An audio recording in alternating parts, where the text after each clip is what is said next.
ऐसे घुसना अलाउ नहीं है। अगर घुसते हो अगर पकड़े गए तो फिर कार्रवाई कानूनी होगा। যে পার্কে আমরা যাচ্ছি দারুণ একটা জায়গা, সেটা হচ্ছে কি এখান থেকে 22 কিলোমিটার দূরে। বেঙ্গালুরু ভাই, ঠিক है, বাংলা समझता है, चल ठीक है।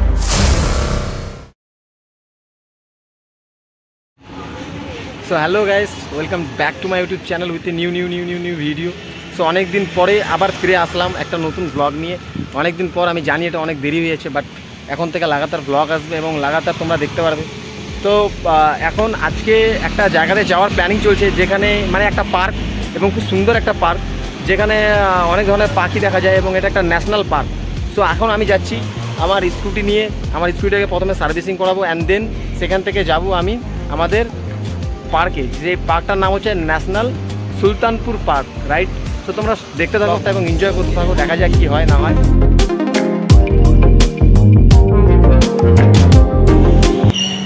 তো আমি এখন চলে এসেছি আমাদের শোরুমের পিছনে। তো আমার স্কুটিটা যেটা প্রবলেম হয়েছিল সেটা হয়েছিল কি, যে বৃষ্টিতে চলতে চলতে হঠাৎ করে বন্ধ হয়ে গিয়েছিলো অ্যান্ড দেন তারপরে একটু আওয়াজ করছিল। তো তার জন্য আমি স্কুটিটা নিয়ে চলে এসেছি সার্ভিসিংয়ের জন্য। তো কিছুক্ষণের মধ্যে সার্ভিসিং হয়ে যাবে অ্যান্ড দেন আমরা বেরিয়ে যাবো আমাদের লোকেশন।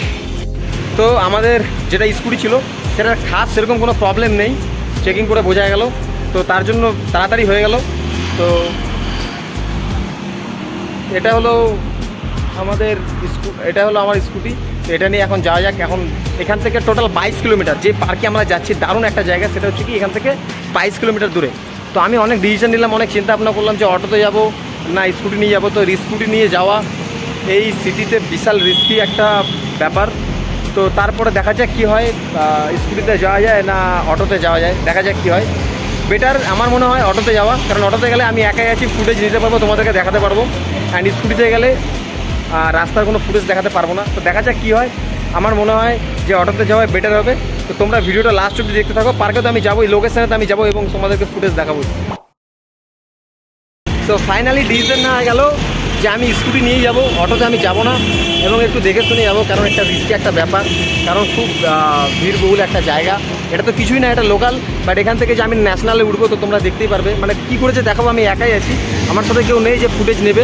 তো তারপরেও আমি যাবো এবং তোমাদেরকে ডাইরেক্ট দেখাবো লোকেশনে গিয়ে যে কীরকম ওখানকার ভিউ এবং কীরকম কী। তো তোমরা ভিডিওটা লাস্ট অবধি দেখতে থাকো এবং আমার চ্যানেলটাকে সাবস্ক্রাইব করে নাও, যাদের পরে যে ভিডিওগুলো আসবে সেগুলো যদি তোমরা দেখতে পারো। ওকে,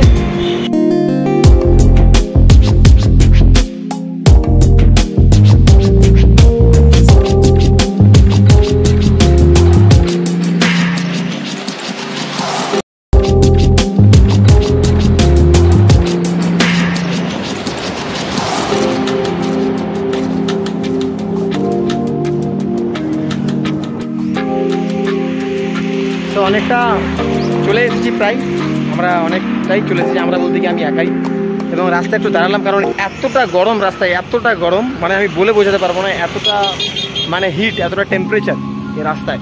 তারপরেও আমি অনেকটা রাস্তায় আসলাম এবং আসার পরে এখানে একটু দাঁড়ালাম। এখানে একটু ভালো মানে ঠান্ডা জায়গা।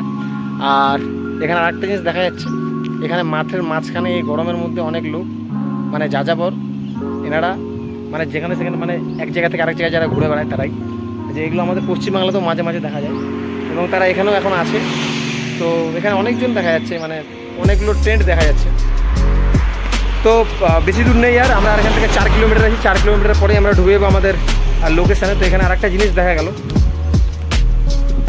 এখানে মাটির হাঁড়িতে জানি না জল আছে কিনা, এবং তার সাথে এখানে একটা গ্লাস রাখা আছে। তো আমি দেখি জল আছে কিনা এর ভিতরে।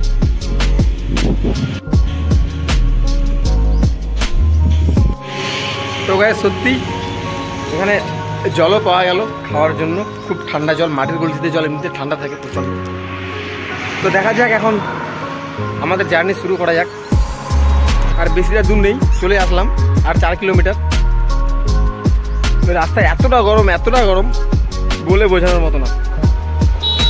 তো আমিও বেরিয়ে যাই এখন, যত তাড়াতাড়ি যেতে পারবো তত তাড়াতাড়ি এন্ট্রি করতে পারবো এবং তত তাড়াতাড়ি ভিডিও শ্যুট করতে পারবো তোমাদের জন্য।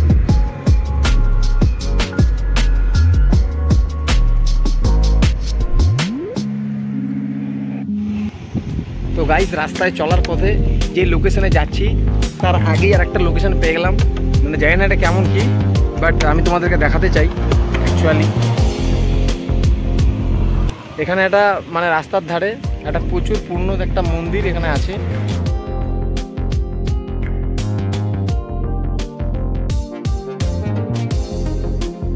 মানে আমরা যে জায়গাটাতে যাচ্ছি সুলতানপুর ন্যাশনাল পার্ক, তার ঠিক মোটামুটি 3 কিলোমিটার আগে এই জায়গাটা পড়ে। এটা এখানে একটা জানি না এর ভিতরে কী আছে, বাট এটা একটা মন্দির। আর এর ভিতরে আমি দেখতে পারলাম হালকা করে যে এখানে অনেকগুলো মানে মানে মন্দির আছে আর খুব পুরনো একটা জায়গা। তো আমি যাই এর ভিতরে এবং তোমাদেরকে দেখানোর চেষ্টা করি যে এর ভিতরে অ্যাকচুয়ালি আছে কি। তো গাইজ এই যে জায়গাটা আছে, আমি এখানে একজন আছে তার সাথে কথা বললাম, তো তিনি বললো এই জায়গাটা, এই মন্দিরটা হচ্ছে সিংলা মন্দির। এটা অনেক পুরনো একটা মন্দির। তো অতটা এর ব্যাপারে তো আমি বুঝতে পারলাম না, সে খালি বাট আমাকে জাস্ট বললো যে আন্দার যাও ঘুষো দেখো পাতা চল জায়গা। তো এটা হচ্ছে সিংলা মন্দির, রাস্তার ধারে পড়ে। হ্যাঁ, এখানে অনেক ধরনের পাখি এখান থেকেই দেখা যাচ্ছে। মানে সুলতানপুর যেটা আমাদের ন্যাশনাল পার্ক যেটা আছে সেটা এখান থেকে বেশি দূরে নেই, মোটামুটি 3 কিলোমিটার। তোমরা ময়ূরের ডাকও শুনতে পারছো হয়তো। তো এখানে অনেক ধরনের পাখি, অনেক ধরনের দেখার জিনিস। আমি তো আসার সময় রাস্তার মধ্যে এমন একটা জিনিস দেখলাম, মানে সেটা আমি ক্যামেরা ক্যাপচার করতে পারলাম না, বাট মানে রাস্তার ধারে একটা সুন্দর একটা জায়গা, সেখানে মানে মোটামুটি 5-10 হাজারের মতন মানে গরু ছাগল, আর তার সাথে সাথে 2-4টা লোক সেগুলোকে মানে চড়াচ্ছে। মানে মানে ফুটেজটা আমি হালকা করে তোমাদেরকে দেখানোর চেষ্টা করবো ব্লগে। বাট এই যে মন্দিরটা দেখেছি সিংলা মন্দির, আমি সুলতানপুর ন্যাশনাল পার্কে যাওয়ার আগে তোমাদেরকে এটা সম্বন্ধে কিছু বলি এবং এখানে কিছু ক্লিপস তোমাদেরকে আমি দেখানোর চেষ্টা করি। তো দেখা যায় এর ভিতরে কী কী আছে।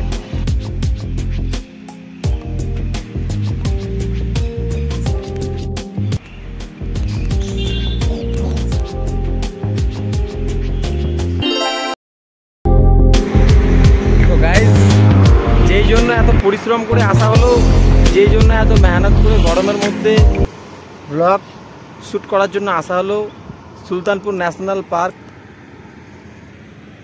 সেটা পার্মানেন্টলি বন্ধ, গেট বন্ধ, এটা টোটালটাই বন্ধ। আরও অনেকে আসলো, এনারাও দাঁড়ানোর পরে এনারাও ঘুরে চলে গেল। এত কষ্ট করে আসলাম ব্লগ শ্যুট করার জন্য, তোমাদের দেখানোর জন্য যে সুলতানপুর ন্যাশনাল পার্ক খুব সুন্দর, এর ভিতরে এরিয়া আছে, অনেক কিছু আছে, বাট এক্সপ্লোর করা হলো না। তো এটা এই পার্কের চারিদিক দিয়ে আরেকটু ঘুরবো, যদি রাস্তা পাওয়া যায় তো তোমাদেরকে দেখানোর চেষ্টা করবো। বাট বাইরে থেকে ক্যামেরাতে দেখানো সম্ভব না। আমি বহুত কিছু দেখতে পারলাম, এর ভিতরে অনেক রকমের অনেক কালারের ময়ূর আছে এবং অন্যান্য রকম প্রাণীও আছে এখানে। আর সবথেকে খাস জিনিস হচ্ছে কি, এর ভিতরে যে মানে পরিবেশটা আছে, এর ভিতরে যে মাহলটা আছে সেটা টোটালটাই গ্রিন, মানে মানে গ্রিন, একেবারে পিওর গ্রিন যাকে বলা হয়। আলাদাই চিল, একটা আলাদাই পিস, একটা আলাদাই শান্তির একটা জায়গা, মাহল এখানে বোঝা যাচ্ছে। বাট আফসোস এর ভিতরে যেতে পারলাম না। তো তোমরা ভিডিওটাকে লাইকও করতে পারো, চাইলে ডিসলাইকও করতে পারো। সো অনেক চেষ্টা করার পরেও আমি ঢুকতে পারলাম না, ঢুকতে আমি অসফল। এবং এই ব্লগটা আমার ব্লগ এটা শুধুমাত্র মানে উইন্টারে খোলা হয়, মানে শীতের সময় খোলা হয়, কারণ এখন এর ভিতরে সেরকম কিছু নেই, জাস্ট ময়ূর আছে আর কিছু কিছু আছে, এমনটা না যে পুরোটাই খালি। বাট শীতের সময় এখান থেকে বিদেশ থেকে পাখি আসে, পরিযায়ী পাখি এসে এখানে মানে ফুল হয়ে যায় ভিতরে। এবং এটা এমন একটা পার্ক, এটা ন্যাশনাল পার্ক, এখানে ফরেন থেকে লোক ঘুরতেও আসে। এবং এই পার্কের পাশে একটা বলতে পারো তোমরা হোটেল বা লজ এরকম টাইপ কিছু একটা আছে, যেখানে যারা ফরেনার যারা ঘুরতে আসে তারা এখানে স্টে করে। তো এই ব্লগটা এখানে শেষ করছি। আমি তবুও তাকে বললাম যে যদি ঢোকা যায় এরকম नेट दिए नेट तो से तक बोलो कि ऐसे घुसना अलाउ नहीं है, अगर घुसते हो अगर पकड़े गए तो फिर कार्रवाई कानूनी होगा, माने वेरी रिस्की। সেই জন্য আমি আর ভিতরে গেলাম না। তো আমি খুব তাড়াতাড়ি তোমাদের জন্য একটা নেক্সট ব্র্যান্ড নিউ ব্লগ নিয়ে আসছি। আপাতত এই ব্লগটাকে এখানেই শেষ করছি। তো তোমরা ভিডিওটাকে লাইক করতে পারো, চাইলে ডিসলাইকও করতে পারো, সেটা তোমাদের চয়েস, এবং আমার চ্যানেলটাকে সাবস্ক্রাইব করতে পারো। তো আপাতত বাই, দেখা হচ্ছে পরের ব্লগ।